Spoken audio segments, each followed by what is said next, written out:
নমস্কার দর্শক বন্ধুরা, এই চ্যানেলে আপনাদের সকলকেই জানাই অনেক অনেক সুস্বাগতম। আজকে আমাদের এই ভিডিওর উদ্দেশ্য হলো মোক্ষদা একাদশী 2024, যেটা অগ্রহায়ণ মাসের দ্বিতীয় একাদশী, তার সঠিক সময়, শুভ সময় এবং সেই তিথিটি, উদযাপনের তাৎপর্য এবং সেই তিথি সম্পর্কিত সমস্ত কিছুই বিস্তারিতভাবে আলোচনা করব এই ভিডিওটিতে। প্রতি বছর মার্গশীর্ষ মাসে, যেটা হিন্দু চন্দ্র ক্যালেন্ডার অনুযায়ী তার মোম চন্দ্রের 11তম দিনে কিন্তু মোক্ষদা একাদশী পালন করা হয়। এই শুভ উপলক্ষে ভগবান বিষ্ণু এবং দেবী লক্ষ্মীর পূজা করা হয়ে থাকে। একাদশী উদযাপন পালন করা হয়। সনাতন ধর্মগ্রন্থ অনুযায়ী বলা হয় যে এই দিনে বিশ্বের রক্ষক এবং হিন্দু দেবতা ভগবান শ্রীকৃষ্ণ তার একনিষ্ঠ শিষ্য অর্জুনকে ভাগবত গীতার শিক্ষা প্রদান করেছিলেন। তাই মোক্ষদা একাদশী কিন্তু গীতা জয়ন্তী হিসাবেও পালন করা হয় অনেক জায়গাতেই। এবং এই একাদশীর যে সঠিক সময় রয়েছে সেটা সম্পর্কে আমরা জেনে নেব এই ভিডিওতেই।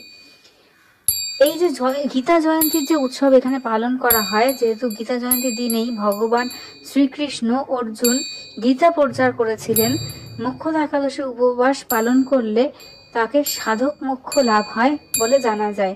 চলুন দেখে নেওয়া যাক ডিসেম্বর মাসের ঠিক কোন দিনটিতে এই একাদশী পালন করা হবে এবং তার শুভ মুহূর্তটাই বা কি। হিন্দু ক্যালেন্ডার অনুযায়ী মার্গশীর্ষ মাসের মোক্ষদা একাদশী 11ই ডিসেম্বর 2024 শুরু হবে 3:42 ভোরবেলায়, 3:42 এবং শেষ হবে 12ই ডিসেম্বর রাত 1:09। এবছর মোক্ষদা একাদশী পালন করা হবে কিন্তু 11ই ডিসেম্বর দিনটিতেই। এই দিনটিতে কিন্তু ব্রত বা উপবাস ভগবান নারায়ণকে উৎসর্গ করা হয়। এটাই বিশ্বাস করা হয় যে মোক্ষদা একাদশীতে একটি উপবাস পালন করা এবং পরিষ্কার হৃদয় এবং ভক্তি সহকারে আচার পালন করা যদি হয়, যেমন একটি পবিত্র নদীতে পবিত্র ডুব দেওয়া সুখ সমৃদ্ধি এবং পূর্বপুরুষের মুক্তি এনে দেয়, তাদের মুখ্যের দিকে নিয়ে যায়। তাই এই একাদশীকে পূর্ণ এবং মোক্ষ উভয়েরই দাতা হিসাবে মনে করা হয়। মোক্ষদা একাদশী উদযাপনের তাৎপর্যটিও একটু জেনে নেওয়া যাক। দাপর যুগে যোগের গুরু ভগবান শ্রীকৃষ্ণ এই দিনেই অর্জুনকে ভাগবত গীতার শিক্ষা দিয়েছিলেন। এত বড় শাস্ত্রের আবির্ভাবের কারণে এই দিনটিকে গীতা জয়ন্তী হিসাবে পালন করা হয়। গীতার জ্ঞান আমাদের দুঃখ, ক্রোধ, লোভ এবং অজ্ঞানতা আর গর্তের ঊর্ধ্বে উঠতে অনুপ্রাণিত করে। যারা তাদের জীবনে সত্য, করুণা, প্রেম এবং সৎকর্ম গ্রহণ করে তারাই কিন্তু মোক্ষ লাভ করতে পারে। চলুন এবার দেখে নেওয়া যাক এই দিনটিতে আপনারা কিভাবে পালন করতে পারবেন। এই একাদশী পালনের কিছু বিশেষ নিয়ম রয়েছে। যেমন সব একাদশীর মতোই আপনারা সকালবেলা স্নানের পর ভগবান বিষ্ণুর ধ্যান করুন। তারপর পরিষ্কার কাপড় পরিচ্ছদ পরে আপনারা মন্দির মানে নিজের বাড়ির যে ঠাকুর ঘর সেটা পরিষ্কার করুন। এখানে একটি পরিষ্কার বেদির ওপর ভগবান বিষ্ণুর মূর্তি স্থাপন করুন। এই দিন ভগবান বিষ্ণুকে হলুদ ফুল, হলুদ বস্ত্র এবং চন্দন অর্পণ করুন। এই দিনটিতে ভগবান বিষ্ণুর সামনে ঘিয়ের প্রদীপ জ্বালান।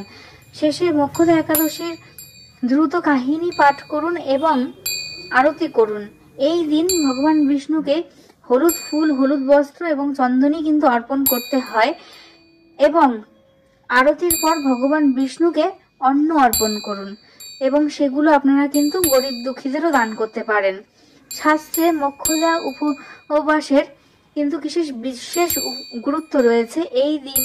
এই একাদশীর দিন যদি ভগবান বিষ্ণুর চতুর্ভুজা রূপে পূজা করা যায়, পূর্বপুরুষের আত্মার শান্তি এবং মোক্ষ লাভের জন্য এই উপবাস করা হয় বলে বিশ্বাস করা হয়েছে। মোক্ষদা একাদশী উপবাস করলে ধন সম্পদ লাভ করা হয়। এর সাথে বিয়ে এবং সন্তানের এই ক্রিয়াকর্ম কিন্তু খুবই ভালো হয় বলে বিশ্বাস করা হয়ে থাকে।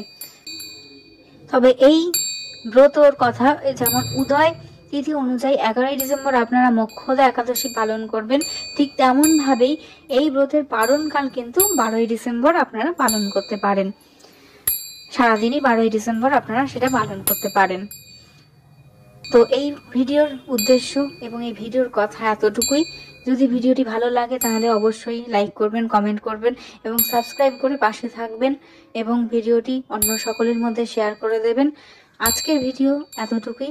ধন্যবাদ পাশে থাকার জন্য। কোনো ভুল ত্রুটি যদি হয়ে থাকে তাহলে নিজ গুণে মার্জনা করবেন।